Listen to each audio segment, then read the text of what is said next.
नमो जनार्दन। आज सारा ही जैन समाज दुखी है कि दोनों माताजियों के साथ गलत हुआ। लेकिन कभी हमें अपनी गलती नजर आई कि हम क्या-क्या गलती करते हैं समाज वाले? क्या हमारा दायित्व साधुओं के प्रति कुछ बचा नहीं है? माताजियों का डोला उठाने के लिए जितने लोग पहुंचे ना, यदि उतने लोग साधुओं की सेवा में रोज पहुंच जाए ना, तो ये दुर्घटनाएं नहीं होगी। आज समाज में इतनी कसाई भड़की हुई है संतवाद और पंथवाद के प्रति, जिसके रहते साधुओं की सेवा और सुरक्षा करना लोग भूल ही गए हैं। लोग आज उन साधुओं के लिए श्रीफल चढ़ाने जाते हैं कि हमारा प्रोजेक्ट पूरा कराएंगे, हमारी समाज में आकर के पैसे जुड़वाएंगे। नगर में साधु विराजमान है, उसके लिए श्रीफल नहीं चढ़ाते, लेकिन 1000 किलोमीटर दूर साधु है तो उसको श्रीफल चढ़ाने के लिए जाते हैं। साधु नगर में आ रहा है, बहुत अच्छे से कह देते महाराज जी 20 किलोमीटर दूर ही हमारा नगर है, आप वहां जाकर के आहारचर्या करना।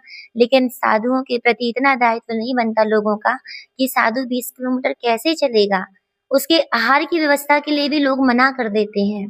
कितनी निंदनीय बात है, पीड़ा की बात है कि जिन साधुओं के माध्यम से आप लाखों करोड़ों रुपए इकट्ठे करते हो ना, उन्हीं साधुओं के प्रति आप 1000 10,000 रुपए खर्च नहीं कर पाते हो, उनकी सेवा में योगदान नहीं दे पाते हो। साधु बेचारा कुटिया में अकेले ही विश्राम करता है और आप लोग साधुओं की सुरक्षा में एक पुलिस कर्मचारी को भी सूचना नहीं दे पाते, एक ऐसा व्यक्ति नियुक्त नहीं कर पाते जो 24 घंटे तक साधुओं की साधना को निर्विघ्न रूप से संपन्न कराता रहे।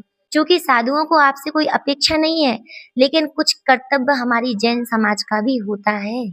आज इन हादसों को देख करके सिर्फ एक ही शिक्षा लेनी चाहिए कि हमें संतवाद और पंथवाद को दूर करके हमें साधुओं की सेवा करना है, हमें साधुओं की वैयावृत्ति करना है और हमें सभी साधुओं के प्रति समर्पण का भाव रखना है।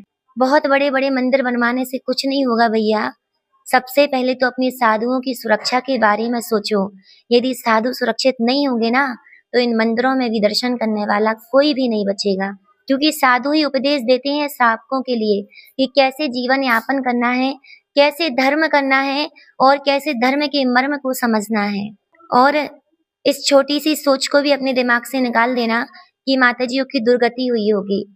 अरे सुकौशल और सुकबाल मुनिराज के ऊपर भी उपसर्ग हुए, 5 पांडव के ऊपर भी उपसर्ग हुए, लेकिन कहते हैं ना कि साधु हमेशा सचेत रहता है, अपनी साधना में संलग्न रहता है, वह मौत से डरता नहीं है, वह उपसर्ग मान करके उसको सहन करता है।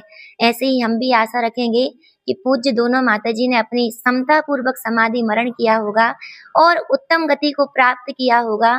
पूज्य माताजी तो अपनी समता भाव रख करके समाधि मरण को प्राप्त हुई, लेकिन आज मैं हर एक प्राणी से कहना चाहूंगी, उनके परिणाम विकृत चलते ना साधुओं के प्रति, वो परिणाम सुधार लें और हर एक साधु के प्रति, माताजियों की आरिकाओं की पूजन के प्रति जो विकृतियां चलती हैं, पंथवाद के प्रति जो विकृतियां चलती हैं, उन सभी को दूर हटा करके साधुओं की सेवा कैसे करना, उनकी वैयावृत्ति कैसे करना है, इन सभी का विचार समाज मिलकर के करे तो अच्छा होगा। जय बोले परम पूजनीय आरिका विजिज्ञासा श्री माता जी की जय।